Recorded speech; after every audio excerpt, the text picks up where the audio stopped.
టాలీవుడ్ రాను రాను ఓ వేలావృద్ధి ధోరణిలోకి వెళ్ళిపోతోంది.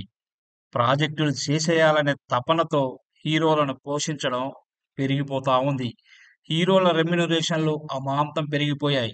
ఇప్పుడు కనీసం 5,00,00,000 పెట్టకుండా ఓ మాదిరి హీరో డేట్‌లు కూడా దొరకడం లేదు. ఫ్లాపుల హీరోలు సైతం భారీ రెమ్యునరేషన్ ఇస్తేనే రంగంలోకి దిగుతున్నారు. కానీ గమ్మత్తేమిటంటే చాలా మంది హీరోల రెమ్యునరేషన్ పార్టీ కూడా చేయడం లేదు థియేటర్ కలెక్షన్‌లు. ఏపీ, సీడెడ్, తెలంగాణ కలిపి 25,00,00,000కు పైగా థియేటర్ హక్కులు అమ్ముడయ్యే హీరోల పేర్లను ఒక్క చేతి వేళ్ల మీద లెక్కపెట్టొచ్చు. టాలీవుడ్‌లో ప్రస్తుతం ప్రామిసింగ్ హీరో అనుకుంటున్న 'నాని' తెలుగు రాష్ట్రాల థియేటర్ల హక్కులు 25,00,00,000 మాత్రమే. అవి కూడా రావడం లేదు సినిమాకు ఎంత మంచి టాక్ వచ్చినా కూడా. 'నాని' రెమ్యునరేషన్ ప్రస్తుతం 35,00,00,000 టాక్. ఇక 'Raviteja' remuneration 25,00,00,000 talk. Theatre market 20,00,00,000 కూడా లేదు.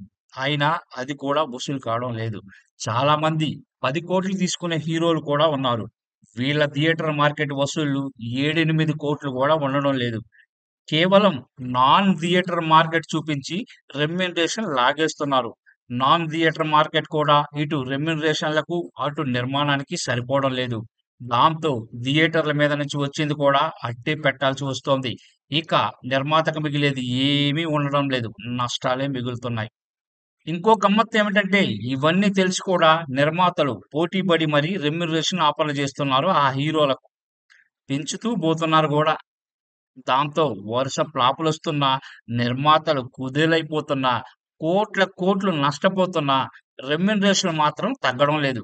దీపం ఉండగానే ఇల్లు చక్కబెట్టేద్దాం అనుకోని నిర్మాతలను కుదేలు చేసేస్తున్నారు చాలా మంది హీరోలు మరి.